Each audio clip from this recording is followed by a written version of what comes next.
Rain fell with the patience of judgment upon the stones of Blackthorn Manor, turning the courtyard into a mirror of ashen sky and bowed heads.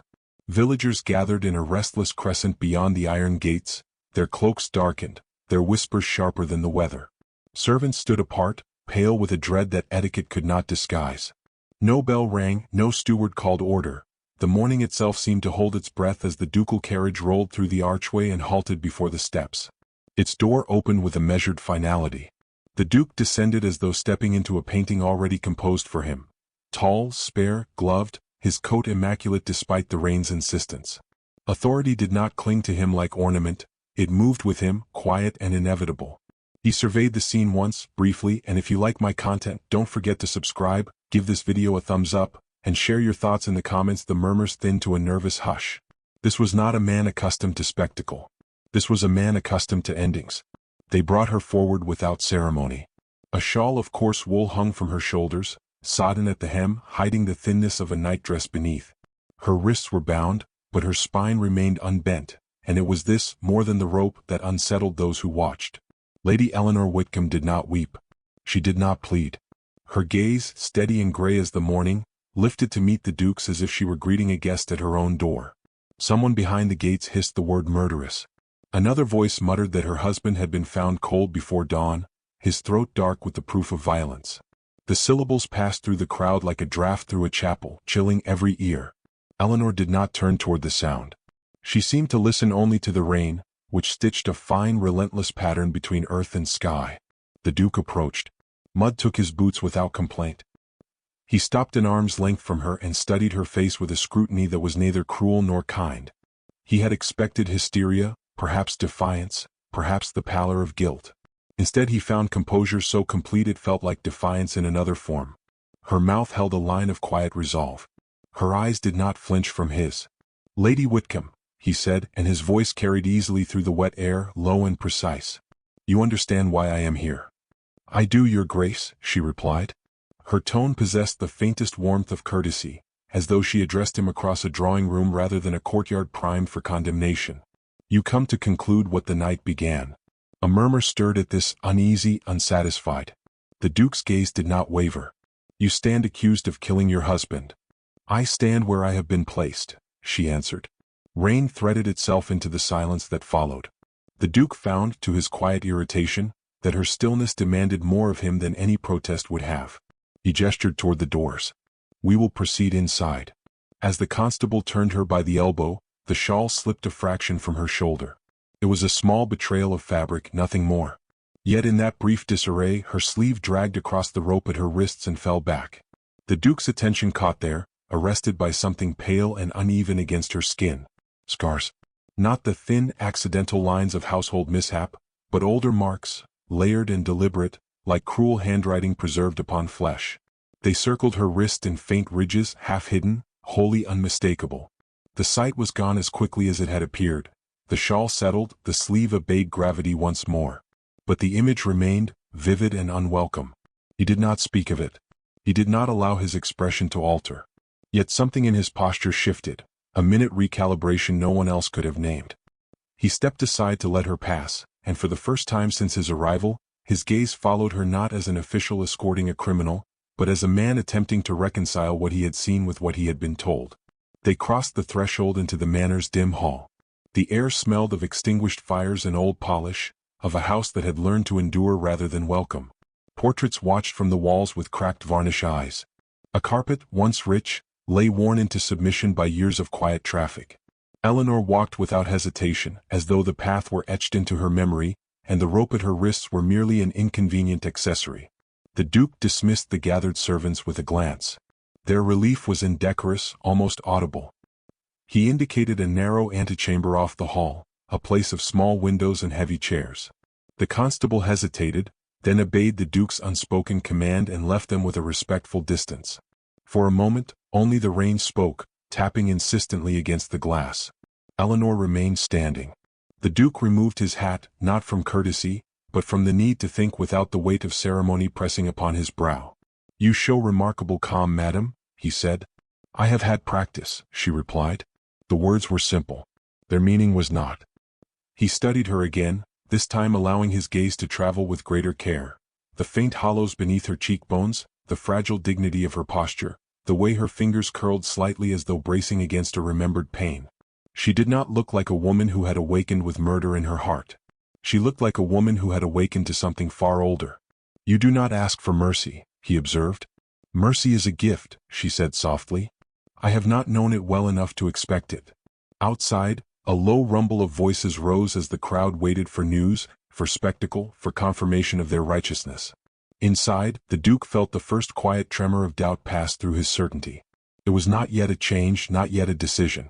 It was only a question, newly born and already impossible to ignore. He stepped closer, compelled by an instinct he did not name. The rope at her wrists lay against skin that had endured far more than restraint. Rainlight filtered through the window, pale and revealing. Without intending to, he saw again the fleeting map of scars, and the morning's purpose shifted beneath his feet like unstable ground. For the first time since the carriage had crossed the gates, the Duke wondered whether he had arrived to witness justice, or to uncover something far more damning than guilt. The manor seemed to listen as the Duke began his inquiries, its corridors holding breath like witnesses reluctant to speak. Footsteps echoed along the tiled passage while rain stitched a ceaseless pattern against the windows.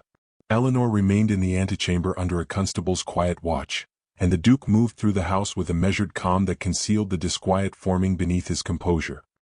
He summoned the housekeeper first, a narrow woman with reddened eyes and hands that twisted her apron into a rope of linen. She spoke in fragments, offering facts without judgment.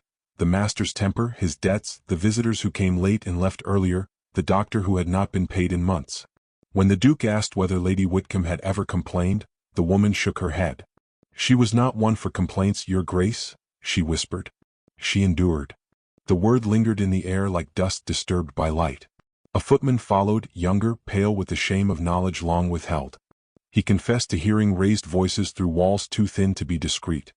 He admitted to finding broken crockery outside the dining room door more than once. He said he had seen Lady Whitcombe walking the gardens at night in winter without a coat, as though cold were a companion she preferred to the house. "Why did you not report these disturbances?" the Duke asked. The young man lowered his gaze. "Because no one reports a husband in his own house, sir." The answer settled heavily, not as defiance, but as confession of a society's quiet complicity. Room by room, the Duke collected impressions rather than testimonies. A library thick with dust, bottles tucked behind books where sermons should have been. A dining room chair with one arm splintered, poorly mended. A bedchamber where the curtains had been drawn so often the fabric near the ties had worn thin as lace. The manor did not shout its secrets. It revealed them reluctantly, like bruises beneath clothing. In Eleanor's private chamber, the Duke paused. The space bore the careful neatness of someone who lived as though watched. A small dressing table held a brush with too many loose hairs caught in its teeth. Beside it lay a Bible, its leather softened by use. When he opened it, pressed violets slipped from the pages and fell like faded memories to the floor. He knelt to retrieve them. Their color had bled into the paper, leaving gentle shadows where petals once held shape. Between the leaves rested a folded scrap of parchment containing a child's uneven drawing of a horse, colored with patient effort. The Duke studied it longer than he intended, unsettled by the tenderness preserved here. A physician's bill lay tucked beneath the Bible, unpaid, its ink smudged by handling. Dates stretched across years. Treatments noted without detail. The Duke folded the paper carefully and returned it to its place, aware that he was piecing together a story no one had dared to assemble aloud. When he returned to the antechamber, Eleanor looked up from the window where rain traced quiet paths through the glass. She did not ask what he had learned. She waited, as though accustomed to verdicts arriving without explanation. "Your servants describe a troubled household," he said. She offered a faint, humorless smile. "Trouble is a polite word for it." He dismissed the constable with a nod. The door closed, leaving them alone again with the muffled rhythm of rain. Eleanor flexed her fingers once, as though reminding herself they still belonged to her. "Did you love your husband?" the Duke asked, the question emerging before he could temper it into something more official.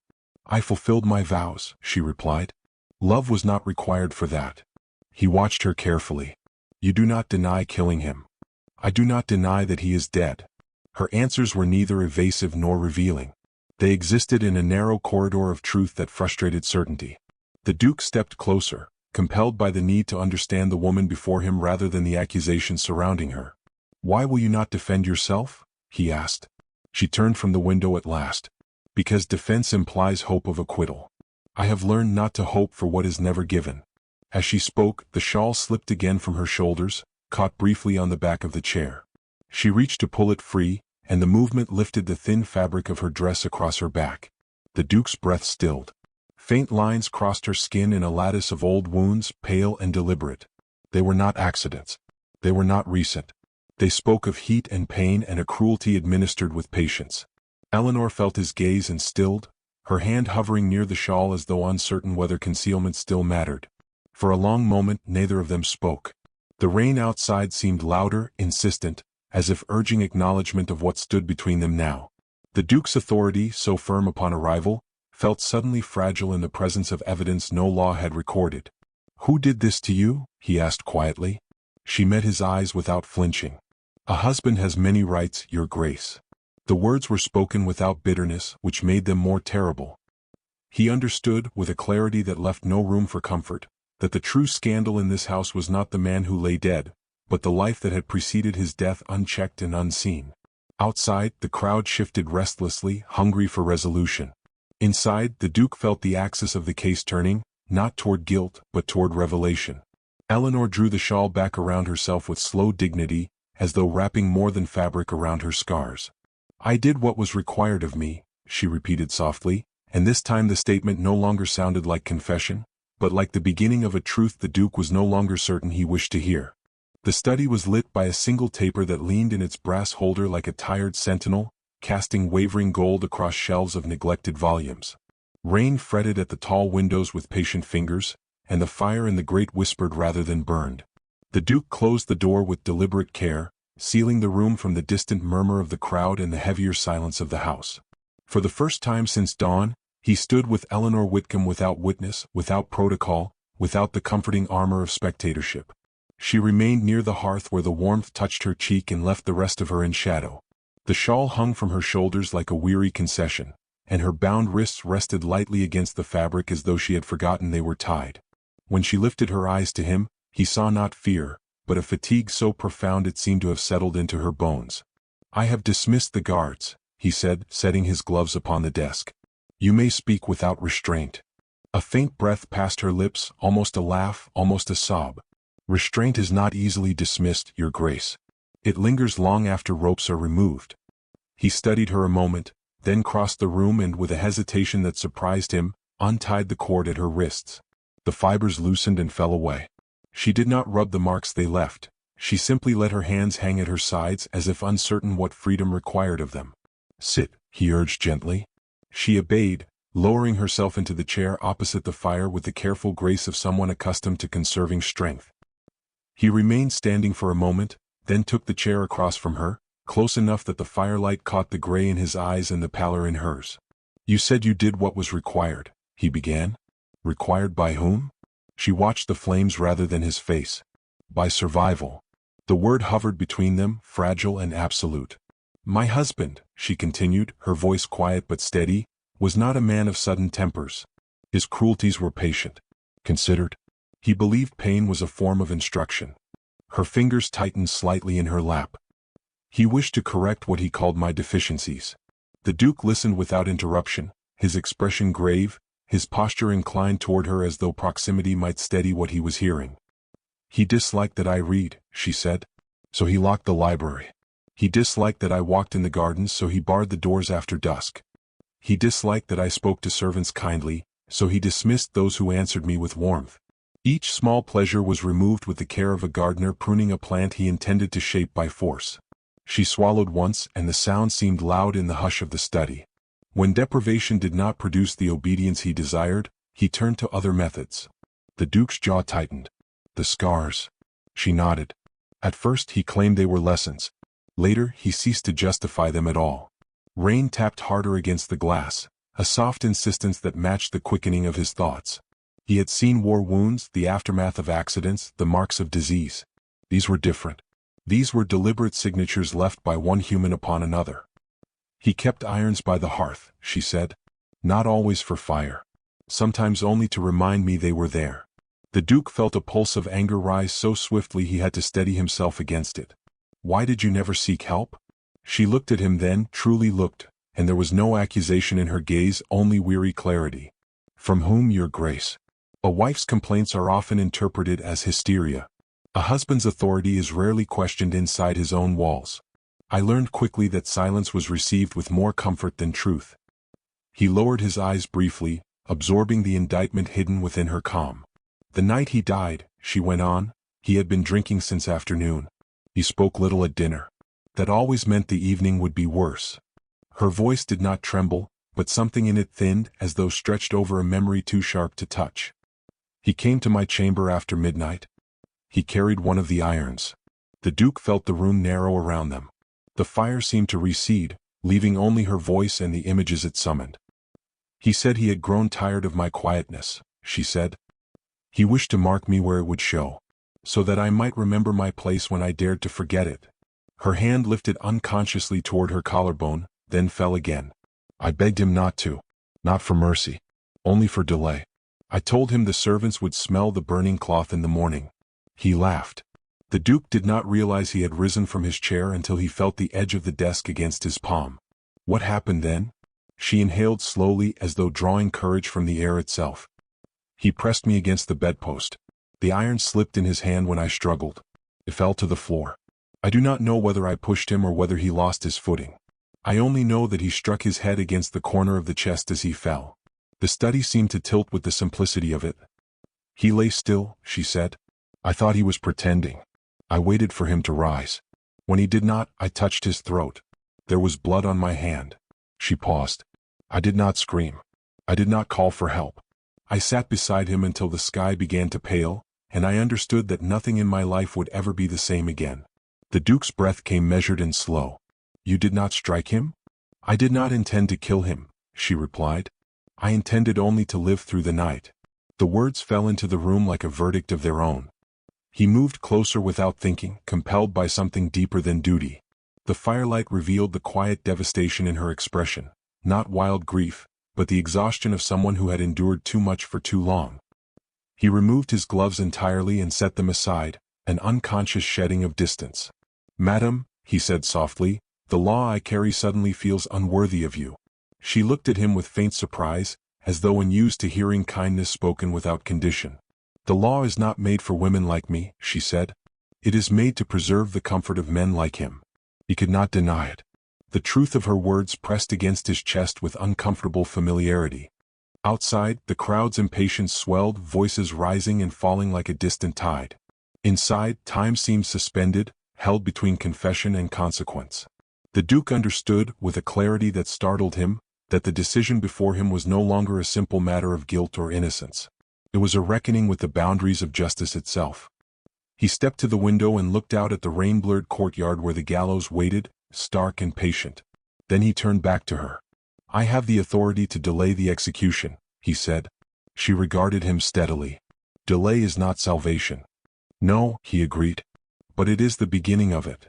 Her eyes searched his face as though testing the sincerity of what she heard.